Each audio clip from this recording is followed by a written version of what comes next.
Le sol en marbre semblait de la glace contre les genoux de Sofia Reyes.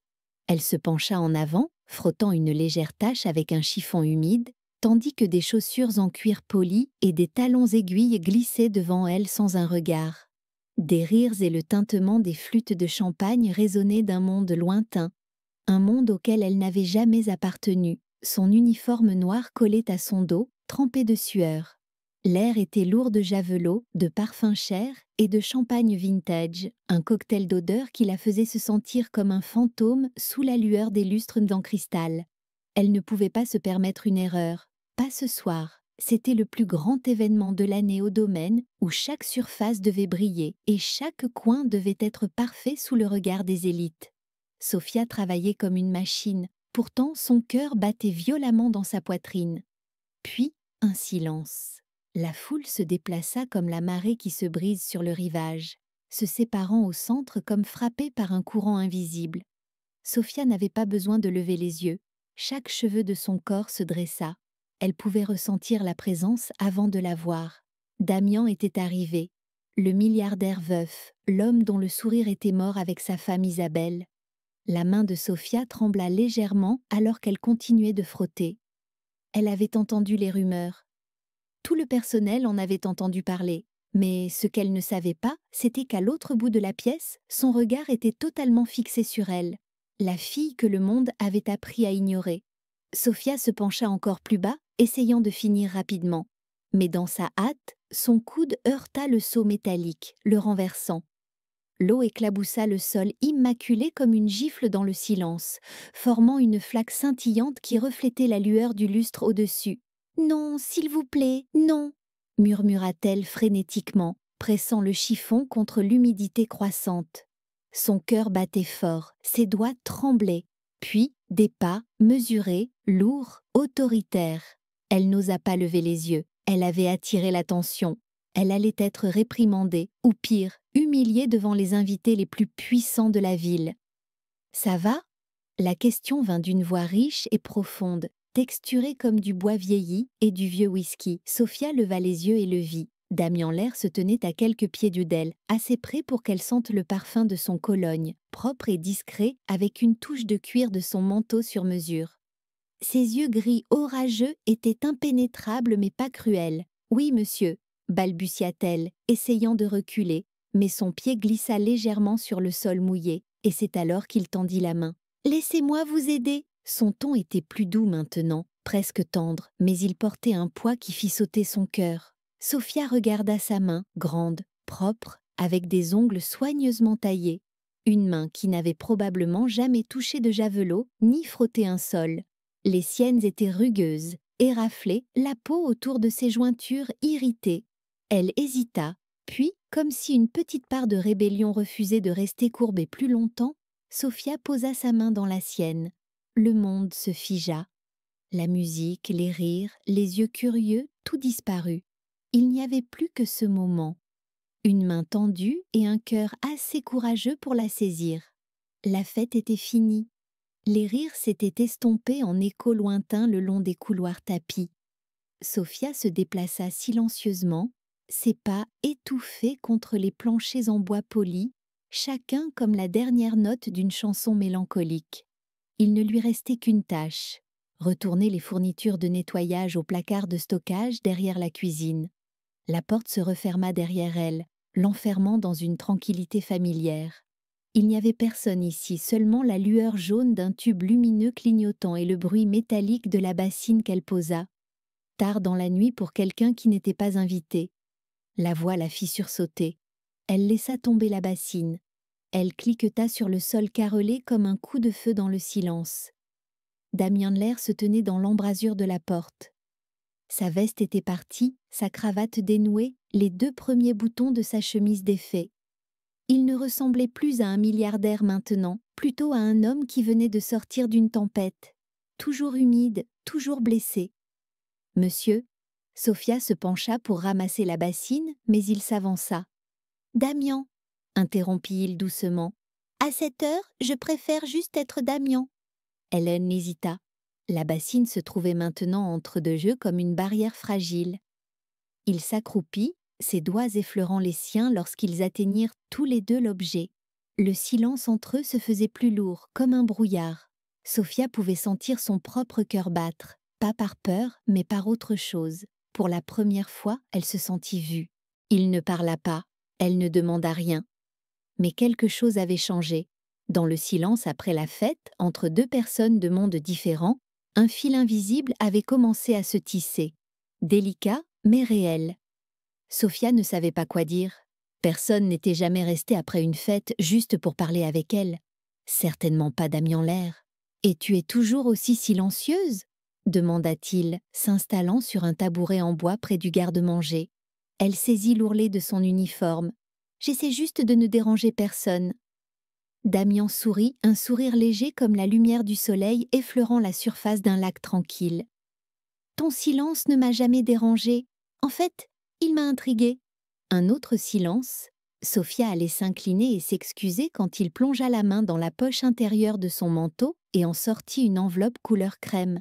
Il la posa sur le comptoir comme s'il s'agissait de quelque chose de délicat, de précieux. « Il y a une réunion plus intime demain soir, » dit-il. « J'aimerais que tu viennes. » Elle leva les yeux écarquillés. « Je ne suis pas vraiment quelqu'un qui a sa place dans ce genre d'événement. »« Pas pour servir, » répondit-il doucement mais fermement.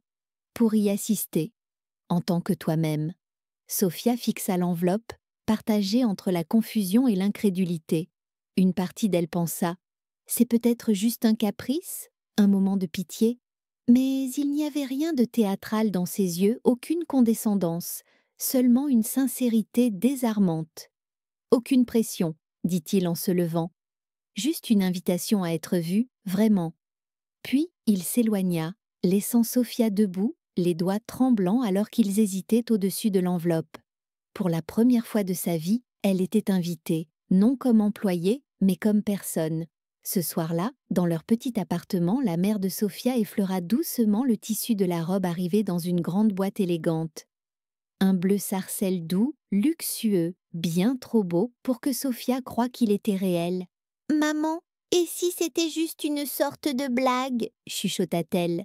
La femme frêle en fauteuil roulant serra la main de sa fille. « On n'envoie pas ce genre de robe pour plaisanter, Querida. Va, juste une fois, laisse-toi être vue. » La robe en soie couleur perle épousait le corps de Sophia comme si elle avait été cousue pour elle. Lorsqu'elle entra dans le grand hall, un silence ondula sous le bourdonnement des conversations. Certains la regardèrent avec curiosité, d'autres avec un mépris voilé. Elle se sentait comme une étrangère parmi la royauté, malgré l'élégance de la robe, malgré le maquillage impeccable. Mais quand Damien Lair la vit, le monde retomba dans le silence. Il était en pleine conversation avec un groupe d'invités, mais dès que leurs regards se croisèrent, il s'excusa et se dirigea vers elle, chaque pas mesuré, comme si la foule s'écartait pour le laisser passer. « Tu es venue ?» dit-il, sa voix empreinte de plus que de la surprise. « J'avais peur que tu ne viennes pas. »« Moi aussi » répondit doucement Sophia, surprise elle-même par son honnêteté. La musique commença, lente, mélodique. Damen tendit la main. « Veux-tu danser avec moi ?»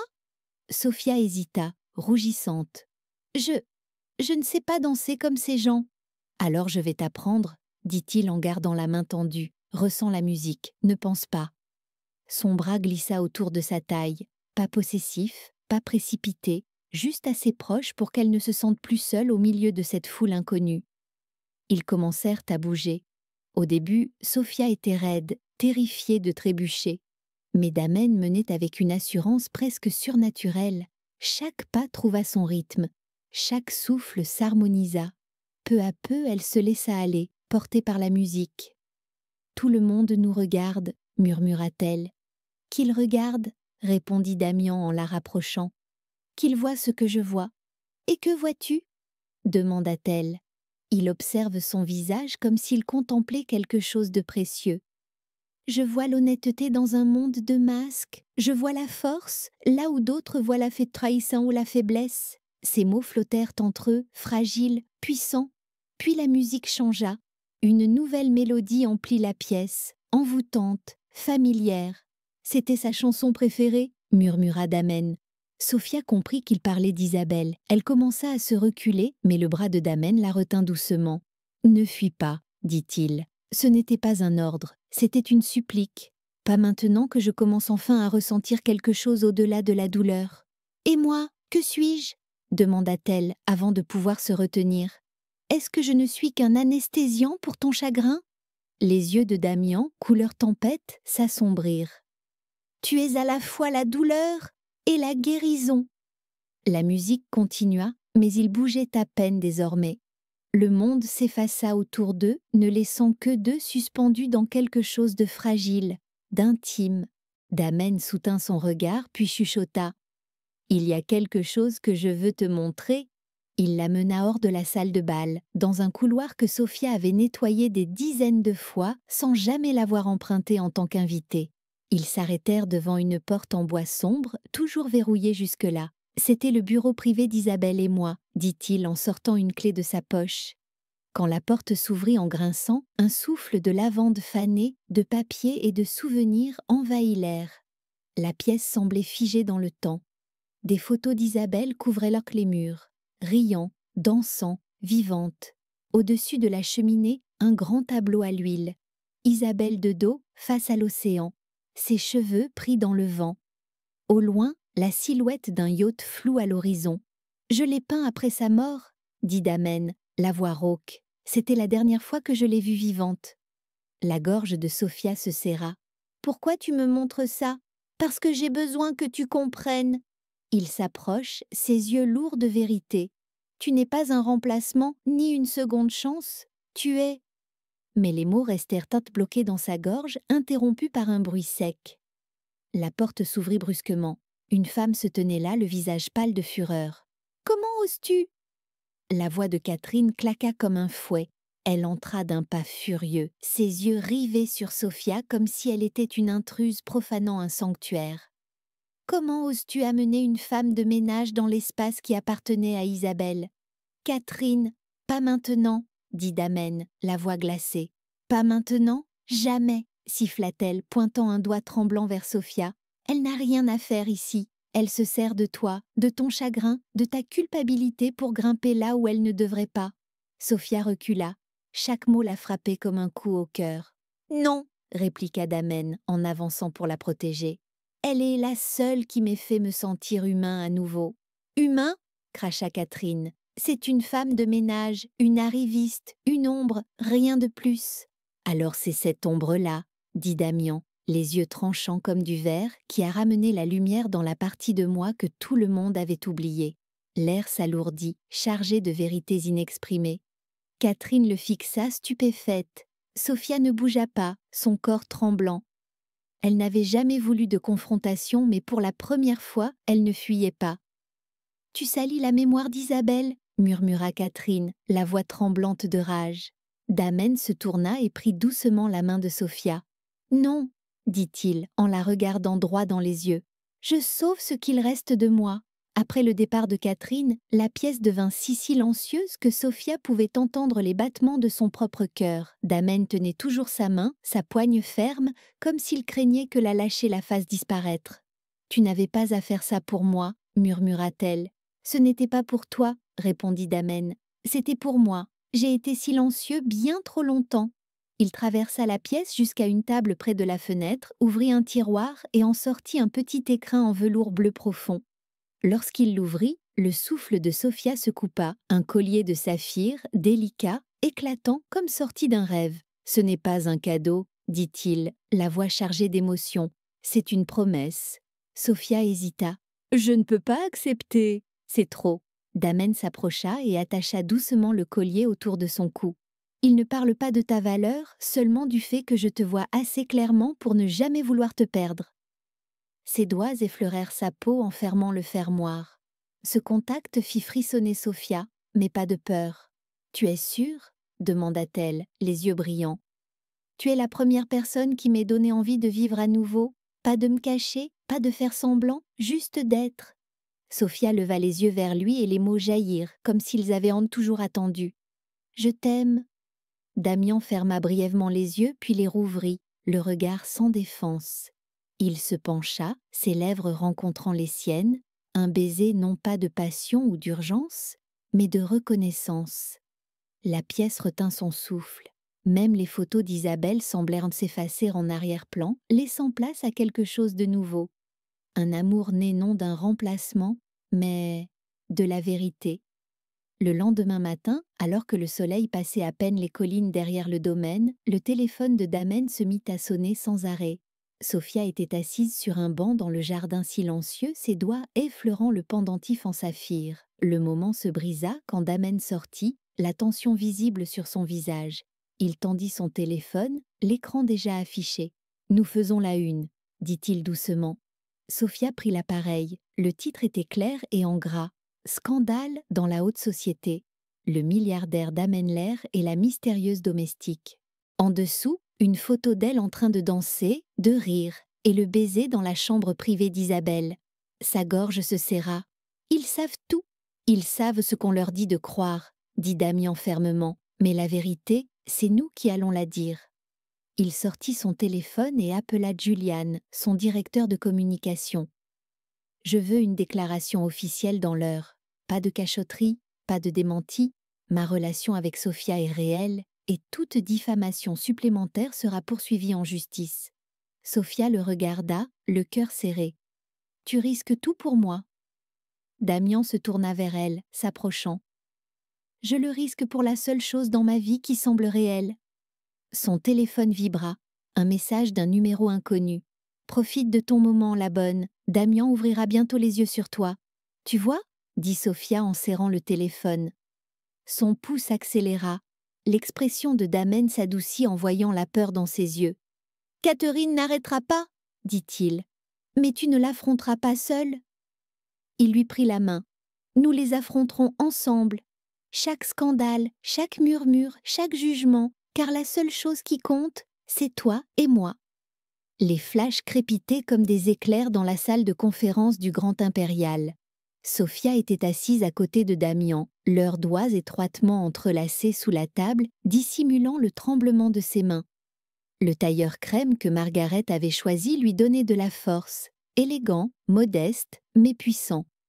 Damian s'avança vers le micro. « Nous ne sommes pas ici pour nier quoi que ce soit, » dit-il, la voix posée. « J'aime Sophia Reyes, non pas malgré son passé, mais parce que ce passé a fait d'elle la femme qu'elle est aujourd'hui. » Un silence emplit la pièce. Une journaliste se leva. Son ton était tranchant, mais maîtrisé. « Il y a des rumeurs selon lesquelles le père de mademoiselle Reyes aurait été impliqué dans des activités criminelles. Est-ce vrai ?» Damian s'apprêtait à répondre, mais Sophia posa doucement sa main sur la sienne. Elle se leva, affrontant chaque regard sans ciller. « Mon père était alcoolique, il a abandonné ma mère et moi quand j'avais 12 ans. Ma mère souffre d'une maladie chronique et j'ai accepté tous les emplois possibles. Laver la vaisselle, récurer des sols, m'occuper de personnes âgées, pour la maintenir en vie, je n'en ai pas honte. Chaque corne sur mes mains est une preuve d'amour, de résilience et du prix de la dignité. » Pendant une longue seconde, la salle resta silencieuse. Puis, un applaudissement, un autre, et bientôt tout le hall se leva, applaudissant non pas son statut, mais sa vérité. Damen saisit sa main, l'aida à se rasseoir à côté de lui. Il regarda la foule, le regard ferme. « Maintenant, » dit-il, « nous allons vous dire une autre vérité. La vérité sur Isabelle et ce qui lui est réellement arrivé. » Damen sortit une enveloppe usée de sa veste. Ses bords étaient effilochés, le papier jauni par le temps. Il la tint devant le micro, comme si son poids seul suffisait à faire taire de nouveau la salle. « C'est la dernière lettre qu'Isabelle m'a écrite, mais je ne l'ai lue que récemment, car quelqu'un me l'a cachée. » Tous les regards se tournèrent vers Catherine, assise raide au dernier rang. Son visage était devenu livide. Damian ouvrit la lettre. Sa voix trembla au début, puis se stabilisa. « Mon cher Damian, si tu lis ceci, cela signifie que j'ai fait l'inévitable. Je suis désolée de t'avoir imposé un fardeau qui n'aurait jamais dû être le tien. Notre mariage était un cadre parfait, mais j'étais un mensonge peint à l'intérieur. Je suis fatiguée d'être ce que les autres veulent que je sois. Je ne me reconnais plus. Mère ne m'a jamais permis d'être moi-même. Tu as essayé de m'aimer et moi aussi, mais l'amour ne peut pas sauver quelqu'un qui ne veut pas rester. J'ai choisi l'océan, non pas parce que je ne voulais pas vivre, mais parce que je m'étais perdue depuis longtemps. S'il te plaît, ne porte pas cette culpabilité. Aime de nouveau, vis de nouveau, et ne laisse jamais personne d'autre dicter ton bonheur. Isabelle. Sa voix se brisa à la dernière ligne. Sophia posa une main stable sur son épaule, silencieuse, rassurante. La salle tomba dans un silence stupéfait. Certains baissèrent la tête, d'autres essuyèrent leurs larmes. Catherine se leva soudainement, tremblante. « Je voulais juste protéger son nom en cachant la vérité. » Damian se tourna vers elle. « En me laissant me noyer dans la culpabilité pendant 2 ans ?» Catherine ne répondit rien. Son silence parlait plus fort que n'importe quelle excuse. Damian regarda Sophia, les yeux encore lourds mais libérés. « J'ai vécu dans le silence bien trop longtemps, » dit-il. « Aujourd'hui, grâce à elle, je dis la vérité. » Après la conférence de presse, Damian et Sophia ne retournèrent pas tout de suite au domaine. Ils errèrent dans le jardin derrière l'hôtel, où le coucher de soleil peignait les buissons de lavande de teinte cramoisie. Sophia ôta ses talons, laissant l'herbe caresser ses pieds nus, l'ancrant dans ce qu'elle était. Damen se tenait à ses côtés, silencieux. Une chaleur tranquille les enveloppa. Plus besoin d'explications, plus besoin de se justifier. Tout ce qui devait être dit l'avait été devant le monde entier. Ce qui restait maintenant, c'était un choix. « Es-tu sûre ?» demanda Sophia, les yeux fixés sur l'horizon. « Après tout ça, les médias, Catherine, Isabelle. » Damen se tourna vers elle, prenant sa main. « J'ai vécu toute ma vie pour répondre aux attentes des autres. Pour la première fois, je veux vivre selon ce en quoi je crois. » Sophia sourit, douce mais entière. « Je ne suis pas une princesse, Damian. »« Et je n'en ai jamais eu besoin, » murmura-t-il. « J'ai besoin de quelqu'un qui sait tenir debout dans la tempête. » Il sortit de sa poche une bague simple. Pas de diamant, juste un fin anneau en or gravé à l'intérieur. Être vu, être aimé. « Ce n'est pas une demande en mariage, » dit Damen. « C'est une promesse que dès cet instant nous marcherons ensemble. Sans nous cacher, sans nous incliner, sans peur. » Sophia ne répondit rien au début, puis, doucement, elle tendit la main. Lorsqu'il glissa la bague à son doigt, le soleil disparut derrière les collines lointaines. Une lumière dorée les baignait, comme si le monde lui-même murmurait sa bénédiction. Et là, ils se tenaient, non comme milliardaires et domestiques, mais comme 2 êtres qui avaient choisi l'amour, peu importe ce que dirait le monde. Et alors que le soleil s'enfonçait derrière les collines, ils surent que ce n'était pas une fin, mais un commencement.